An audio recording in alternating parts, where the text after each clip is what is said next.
Ao longo dessa última semana, você que é leitor do jornal O Tempo, que nos acompanha no nosso portal, pôde acompanhar algumas reportagens que a Mariana Cavalcante e a Ana Clara Moreira fizeram, mostrando como as cidades, que não são a capital, mas são cidades de grande porte, estão se preparando para a corrida eleitoral. Nós falamos sobre a cidade de Juiz de Fora, falamos sobre Uberlândia, falamos sobre Montes Claros e falamos também sobre Governador Valadares. Esses 4 municípios que têm um potencial e um número de eleitores muito grande. Cíntia, aí quero te perguntar, nesses municípios, aquele desenho que foi feito pelo presidente Lula, de dizer, olha, teremos PT e PL, mais uma vez reproduzindo Lula e Bolsonaro. A sua avaliação para esses municípios que a gente mencionou, ela está centrada muito nisso mesmo? O lulismo e o bolsonarismo ainda podem ser a pauta, ou serão a pauta principal dessa conversa dos municípios? Eu acho assim, está muito diluído ainda os candidatos, tem candidatos de vários partidos, algumas cidades como Valadares, isso está um pouco mais explícito, assim, essa disputa de PT com PL, mas eu acredito assim, que mesmo que talvez o eleitor, que é uma eleição de prefeitura, ela é bem diferente, às vezes o eleitor está preocupado com outros problemas da cidade, nessa questão mais partidária, ideológica, mesmo o eleitor talvez não estando preocupado, eu acho que a disputa, sim, eles vão usar muito esse artifício de eu sou mais vinculado ao PT, eu sou mais vinculado ao PL e de apoiar candidatos que estejam ligados. Por exemplo, falando um pouquinho que não tem a ver com essas 4 cidades, mas uma coisa até que a gente publicou hoje no portal, pensando aqui em BH, o Bruno Engler, ele esteve com o Tarcísio ontem em São Paulo para conversar sobre executivo. Então, assim, ele é um forte candidato aqui à prefeitura pelo PL, então eu acredito que no interior isso também vai acontecer e já está acontecendo, assim, de pessoas do partido de esquerda ou de direita, eles estarem se aliando a outros, assim, para que essa disputa vá também para o campo do município e ganhe de acordo com essa questão ideológica também. Fran, quero também a sua avaliação sobre este mesmo cenário de eleições municipais. Você está entre aquelas que acredita que PT e PL, pela maneira como terminaram as eleições de 2022, ainda serão os partidos a protagonizarem, do ponto de vista do debate público, essa polarização que tivemos nos últimos anos nas eleições? Acredito que sim, viu, Ibrahim? Antigamente, a gente tinha PT e PSDB, né? E a gente via até dobradinhas, até de candidatos do PT e PSDB em algum ponto. Mas para as eleições municipais desse ano, eu acredito que vai estar muito polarizado entre PL e não necessariamente PT, tá? Mas sim Lula. Porque o PT, justamente para, digamos que, retribuir determinados aliados, vai abrir mão de disputas próprias, né? De ter a cabeça de chapa, justamente para apoiar outros partidos, como, por exemplo, o PSOL. A gente vê o exemplo maior disso em relação à Prefeitura de São Paulo, né, com Guilherme Boulos, do PSOL, que aí é o cabeça de chapa, e a Marta Suplicy, que voltou para o PT, né, justamente como vice. Então, fica muito mais atrelado à imagem de Lula e Bolsonaro, né? Então, o que a gente deve esperar para esse ano são eleições polarizadas, sim. Se tiver ainda, vai ser interessante acompanhar como vai ser esse desenrolar da relação Bolsonaro com a Polícia Federal, STF, mas a gente vamos ter 2 cabos eleitorais aí, que em momentos distintos, né, foram alvos da justiça, o presidente Luiz Inácio Lula da Silva e o ex-presidente Jair Bolsonaro agora, e eles continuam sendo, sim, os principais cabos eleitorais aí, no caso da esquerda e da direita, né? Então, isso deve reverberar pelos mais de 5 municípios do nosso país. Acredito que a gente não vai ter tantas dobradinhas que tinha antes, como que era de campos antagonistas, né? Principalmente porque hoje a gente trabalha muito mais com um radicalismo muito maior, né? Com uma polarização muito maior. O que a gente vê hoje é que, às vezes, o fato em si, ele não importa tanto e as pessoas vão consumindo muito mais o algoritmo que estão sendo entregues para elas. Então, elas acreditam muito mais eu sou de esquerda, então é isso, eu sou de direita, então é isso. Então, isso também deve ditar, de certa forma, as eleições deste ano, aí, continuando das eleições de 2022, até porque para 2026 ainda está cedo para falar, mas a gente vê que tudo isso está caminhando para isso também.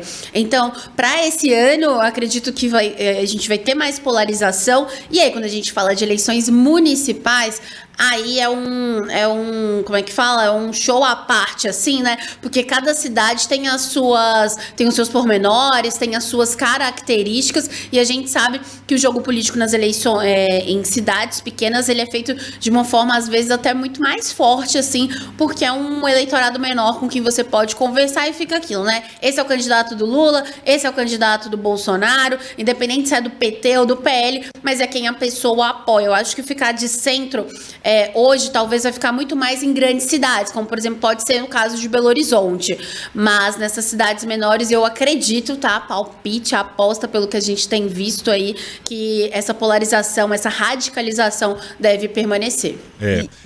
Diga assim. E a gente percebe, até algumas matérias que a gente fez no ano passado, conversando até nos bastidores assim com pessoas do PL e tudo, que uma estratégia em Minas era eles conseguirem aumentar as prefeituras em regiões que são tradicionalmente tem mais votos do PT. Então, às vezes, assim, norte de Minas, essas áreas assim, Vale do Jequitinhonha, tinha uma estratégia para tentar se mostrar mais como partido, para tentar pegar esse eleitorado.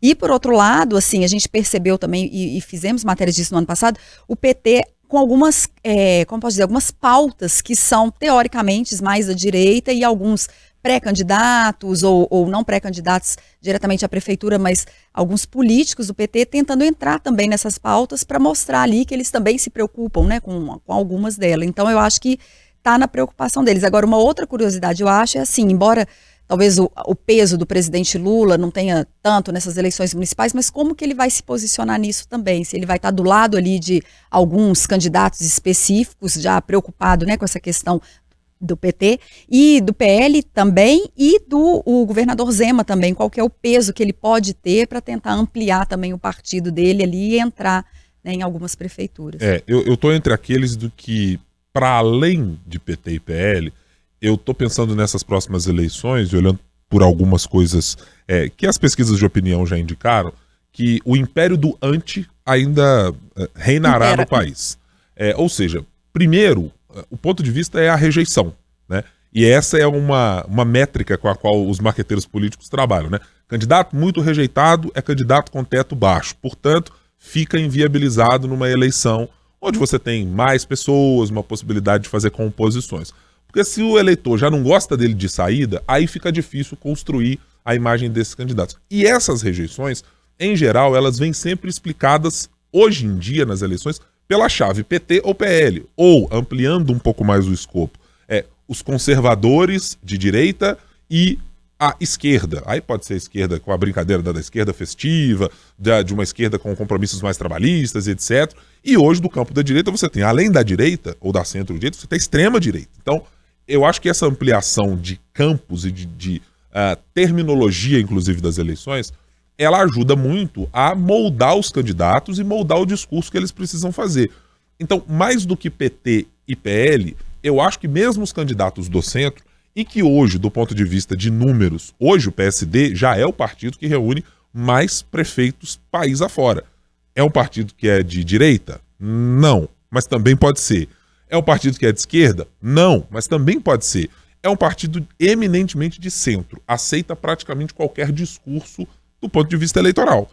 Mas esse partido, será que em algum momento vai ser cobrado por alguma posição na cidade de dizer, mas você é a favor do aborto ou não é? Mas você é a favor de determinada discussão que está pautando o dia a dia das discussões lá nas redes sociais entre direita e esquerda? Aí é que é o ponto em que eu tenho severas dúvidas de que isso fará alguma diferença. Eu acho que ele é um primeiro ponto para você avaliar o candidato e dizer, esse cara aqui é o cara da esquerda aqui na cidade. Mas eu acho que ele não consegue dar conta de explicar tudo, e eu não sei se ele vai ser a chave definitiva, dizer-se mais Lula ou Bolsonaro. Eu não sei se ele vai conseguir dar conta de explicar o problema do município quando você passa, talvez, a primeira semana da eleição. Porque uma vez identificado que você é ou o lulista ou o bolsonarista, depois começam as coisas pragmáticas. Amigo, lulista ou bolsonarista, eu quero saber qual é a solução que você tem para o MEI, para usar um termo da Prefeitura de Belo Horizonte, para esta cidade. Amigo, eu quero saber de você agora, qual é o plano que você tem aqui para melhorar rodovias, para melhorar as vias aqui da cidade? Você vai fazer convênio com outro município? Você vai pedir ao governador do estado? Você vai fazer exatamente o quê? Então eu acho que ele ajuda a explicar, mas eu não acho que ele vai ser exatamente o panorama geral dessas eleições. É claro que pelo volume de estrutura de partido que o PL e o PT têm, essas duas legendas, e a nossa reportagem mostrou isso, Cíntia, ao longo dessa semana, vão colocar em campo, em geral, as pessoas que sabem como funciona esse embate. Você vai para deputados já consolidados, como Leonardo Monteiro, Leonídio Bolsas do PSDB, Caporizo agora no seu primeiro mandato de deputado estadual, mas deve concorrer em Uberlândia. Você vai para Juiz de Fora com a prefeita Margarida Salomão. Então, você tem gente experimentada nesse debate e sabedor de como é que se transita por essa história de direita ou esquerda. Alguns vão adotar essa postura, mencionei aqui o deputado Caporizo. Ele é de uma ideia ideológica para o seu mandato e diz: minha missão é tratar da direita, fortalecer a direita, dizer que a direita vive e, portanto, a minha guia é isso. E ele é um parlamentar ligado à segurança pública. Mas será que sozinho isso consegue dar conta do eleitorado da cidade de Uberlândia, que tem outros problemas para resolver? Aí é que eu tenho grandes dúvidas se isso sozinho vai dar conta. Mas é inegável, para aqueles candidatos que se identificarem, ainda tem uma outra questão. Traz o presidente Lula ou traz o ex-presidente Bolsonaro na sua cidade, você dá conta ou é aquela história? Eu estou fazendo o meu santinho com os dois, mas eu não tenho exatamente relações muito próximas com eles a ponto da minha cidade colher algum benefício. Porque eu acho que o eleitor também em algum momento vai fazer essa análise. Vou mencionar um exemplo local. A prefeita de Contagem, Marília Campos, é um quadro absolutamente histórico do PT aqui no estado. E mantém a prefeitura mais importante que o país tenha, talvez no Brasil, do ponto de vista de quantidade de eleitores, de PIB, tudo que representa. Mas ela não é exatamente a queridinha do PT de Minas e recebe o presidente Lula com recorrência. Nem está na linha de frente quando os anúncios estão sendo feitos. Na última visita, por exemplo, estava o prefeito de Belo Horizonte, Fuad Noman, que pode compor uma aliança de centro-esquerda. É essa a expectativa aqui na cidade. Então, eu acho que no fim das contas, isso se dilui. É importante ser Lula ou Bolsonaro? Sim, vai ter uma fatia do eleitorado muito importante que presta atenção nisso. Mas eu acho que, passada a primeira semana, quando começam os ataques pessoais, aquela coisa de um dizer que a família do outro é isso, ou que o outro não é da cidade, ou que tem lá um problema da gestão anterior e que aquele candidato que quer suceder vai ter que herdar aquilo, obra inacabada, etc., isso acaba perdendo um pouco da potência de ser um definidor para as eleições. Mas, repito, tem o ideológico? Claro que tem o ideológico. Esse nunca está afastado e o debate brasileiro cada vez mais está permeado por essa maneira de enxergar o mundo e de enxergar a política.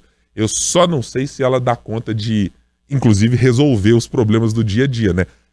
Para dar um exemplo básico, o governador Romeu Zema, ideologicamente ou não identificado com o governo Lula, sabemos que não é identificado, mas tem que se sentar à mesa, tem que apertar a mão, tem que conversar e tem que dar, de alguma maneira, sinalizações de que, olha, para construir temos que pular essa trincheira partidária para as coisas acontecerem. Do contrário, você vai ficar ali dando murro em ponta de faca, vendo a solução ou o problema passar à sua frente e chegar até a sua prefeitura, né?